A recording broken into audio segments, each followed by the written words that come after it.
ज्यादातर मान्यताएं ये बताती हैं कि आपको क्या मानना चाहिए, लेकिन सनातन धर्म ये बताता है कि ये पूरी वास्तविकता, ये रियलिटी काम कैसे करती है। आज की हमारी इस पड़ताल में हम इसे किसी माइथोलॉजी या मजहब की तरह नहीं, बल्कि अब तक की सबसे एडवांस्ड फिलॉसफिकल ऑपरेटिंग सिस्टम्स में से एक के तौर पर देखेंगे। और देखिए, ये समझना बहुत जरूरी है, सनातन धर्म का कोई एक फाउंडर नहीं है, इसमें कन्वर्जन का कोई सिस्टम नहीं है, और ना ही कोई सेंट्रलाइज्ड एक अकेली किताब या सिद्धांत है। असल में ये विश्वास से ज्यादा एक सतत चलने वाली जिज्ञासा, एक इंक्वायरी का सिस्टम है, एक जीने का तरीका है। तो इस सिस्टम को समझने के लिए हम सबसे पहले इसके मूल कॉन्सेप्ट को देखेंगे, फिर इसके 7 मुख्य स्तंभों को जानेंगे। इसके बाद ये समझेंगे कि आध्यात्मिक ज्ञान को अलग अलग स्तरों पर कैसे बांटा गया है, और फिर तंत्र, वर्ण व्यवस्था और समय के साथ हुए सुधारों पर भी एक नज़र डालेंगे। तो चलिए सबसे पहले बात करते हैं इसके सबसे बुनियादी नेचर की, कि आखिर क्यों इसे सिर्फ एक धर्म कहना काफी नहीं है, क्यों ये एक फिलोसॉफिकल ऑपरेटिंग सिस्टम है। देखिए, ये सिर्फ एक पंथ नहीं बल्कि जीने का एक तरीका है। इसे आप एक तरह की स्पिरिचुअल डेमोक्रेसी समझ सकते हैं। यहाँ जो इतने सारे देवी देवता हैं, उन्हें एक ही परम सत्य यानी ब्रह्म तक पहुँचने के लिए अलग अलग यूजर इंटरफेस की तरह देखा जाता है। मतलब हर कोई अपने स्वभाव के हिसाब से अपना रास्ता चुन सकता है। और यही बात इस सिस्टम को खास बनाती है। यहाँ जो इतनी विविधता है, उसका मतलब विरोधाभास या कंफ्यूजन नहीं है, उसका मतलब है स्केलेबिलिटी। यानी ये सिस्टम एक छोटे से गांव में होने वाले साधारण अनुष्ठान से लेकर एक फिलॉसफर के गहरे आत्मचिंतन तक हर स्तर पर काम करता है, और वो भी बिना किसी आपसी टकराव के। तो सवाल ये उठता है कि ये इतना बड़ा और विशाल सिस्टम आखिर किस नींव पर खड़ा है। चलिए अब इसके उन 7 मुख्य स्तंभों को देखते हैं जो मिलकर इसका पूरा लॉजिकल ढांचा तैयार करते हैं। और ये सातों स्तंभ आपस में बहुत गहरे और तार्किक रूप से जुड़े हुए हैं। देखिए, ब्रह्म वो परम निराकार यूनिवर्सल रियलिटी है। आत्मन उसी रियलिटी का वो हिस्सा है जो हर जीव के अंदर है। कर्म वो कॉज एंड इफेक्ट का नियम है जो इस आत्मन को बार बार जन्म मृत्यु के चक्र में बांधता है। धर्म वो कॉस्मिक ऑर्डर है जिसके हिसाब से जीने से संतुलन बना रहता है। इस चक्र से आजादी पाना ही मोक्ष है। ये सब कुछ एक लीनियर नहीं बल्कि साइक्लिकल टाइम के फ्रेमवर्क में होता है, और इस पूरे सिस्टम का ज्ञान हमें वेदों से मिलता है। तो जैसा कि आप देख सकते हैं, ये सिर्फ कुछ मान्यताओं का कलेक्शन नहीं है, ये एक क्लोज्ड फिलोसॉफिकल सिस्टम है। इसमें से अगर आप एक भी पिलर हटा देंगे तो पूरा का पूरा लॉजिक ढह जाएगा, बिल्कुल एक ऑपरेटिंग सिस्टम की तरह जिसका हर हिस्सा जरूरी है।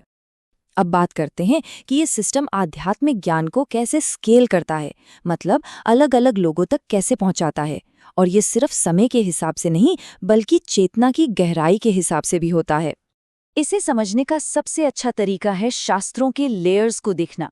सबसे पहले आते हैं वेद, जो अनुष्ठान और ब्रह्मांडीय व्यवस्था की नींव हैं। फिर आते हैं उपनिषद, जो सवाल जवाब और गहरी फिलॉसफी पर फोकस करते हैं।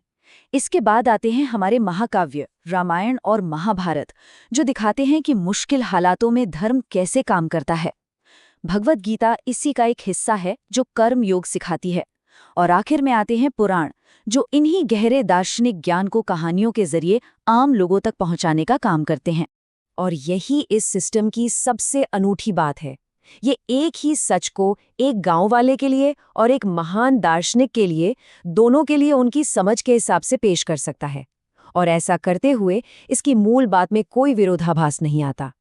चलिए अब इस सिस्टम के एक और गहरे और अक्सर गलत समझे जाने वाले पहलू की तरफ बढ़ते हैं, और वो है तंत्र। तंत्र में मोटे तौर पे 2 रास्ते हैं। पहला है दक्षिणाचार या राइट हैंड पाथ, जिसमें सात्विक और प्रतीकात्मक चीजों का इस्तेमाल होता है, और दूसरा है वामाचार या लेफ्ट हैंड पाथ। ये एक बहुत ही ज्यादा कंट्रोल्ड रास्ता है जो सिर्फ बेहद एडवांस साधकों के लिए होता है। इसमें द्वैत यानी अच्छे बुरे की सोच से ऊपर उठने के लिए उन चीजों का भी इस्तेमाल होता है जिन्हें समाज में वर्जित माना जाता है। तंत्र का जो कोर कॉन्सेप्ट है वो है कुंडलिनी। इसे किसी सुपर पावर को हासिल करने का तरीका नहीं बल्कि एक बेहद सोफिस्टिकेटेड इंटरनल टेक्नोलॉजी की तरह समझना चाहिए। ये हमारी रीढ़ की हड्डी के सबसे निचले हिस्से में सोई हुई एक साइको स्पिरिचुअल एनर्जी है। इस एनर्जी को चक्रों यानी एनर्जी सेंटर्स से गुजारते हुए और ग्रंथियों यानी मानसिक गांठों को खोलते हुए ऊपर ले जाया जाता है। और इसका अंतिम लक्ष्य है समाधि, वो अवस्था जहां मैं और ब्रह्मांड का फर्क खत्म हो जाता है। इसीलिए कहा जाता है कि कुंडलिनी शक्ति नहीं, जिम्मेदारी है। इसका मकसद ताकत हासिल करना नहीं, बल्कि एक गहरी आध्यात्मिक समझ और जिम्मेदारी को महसूस करना है। अब हम इस फिलॉसफी के सबसे विवादास्पद सामाजिक एप्लीकेशन पर आते हैं, यानी वर्ण व्यवस्था। और इसे हम इसके असली डिजाइन और बाद में आई विकृतियों दोनों नजरिए से देखेंगे। देखिए, इसका जो ओरिजिनल डिजाइन था वो व्यक्ति के गुणों और उसके काम पर आधारित था। मतलब ये एक फ्लेक्सिबल सिस्टम था जिसमें कोई भी अपनी काबिलियत के हिसाब से अपना वर्ण बदल सकता था। लेकिन बाद में, खासकर कुछ ग्रंथों के बाद, ये जन्म पर आधारित एक बेहद कठोर सिस्टम बन गया, जिसने लोगों के बीच गतिशीलता को खत्म कर दिया और शोषण को जन्म दिया। तो यहाँ समझने वाली बात ये है कि दार्शनिक कॉन्सेप्ट और समाज में उसका गलत इस्तेमाल दोनों अलग अलग चीजें हैं। असल में विफलता सिस्टम की नहीं थी, विफलता एक डायनामिक यानी बदलते रहने वाले मॉडल को जमा देने की थी। तो फिर ये सवाल उठता है कि ये सिस्टम हजारों सालों से कैसे टिका हुआ है? इसका जवाब है सुधार के जरिए आए लचीलेपन में। इतिहास अगर हम देखें तो जब भी इस सिस्टम के सामने कोई चुनौती आई तो इसने कट्टर होने के बजाय खुद को अंदर से सुधारा है। जब बौद्ध और जैन धर्म का प्रभाव बढ़ा तो उपनिषदों का गहरा दर्शन सामने आया। 8वीं सदी में जब कई मतभेद थे तो आदि शंकराचार्य ने अद्वैत वेदांत से सबको एक किया, और 19वीं सदी में स्वामी विवेकानंद ने पूरी दुनिया को बताया कि रास्ते भले ही अलग हों लेकिन मंजिल एक ही है। यही इस परंपरा की सबसे बड़ी ताकत है। ये अपना बचाव नहीं करती, बल्कि अपने आलोचकों से ज्यादा जीतती है, क्योंकि इसकी नींव कठोरता पर नहीं बल्कि समय के साथ बदलने की क्षमता पर रखी है। और आखिर में सनातन धर्म विश्वास की मांग नहीं करता, ये जिम्मेदारी की मांग करता है, हमारे विचार, हमारे कर्म और हमारी जागरूकता के लिए। सवाल ये नहीं है कि ये सिस्टम सच है या नहीं, सवाल ये है कि क्या हम इसे समझने के लिए तैयार हैं।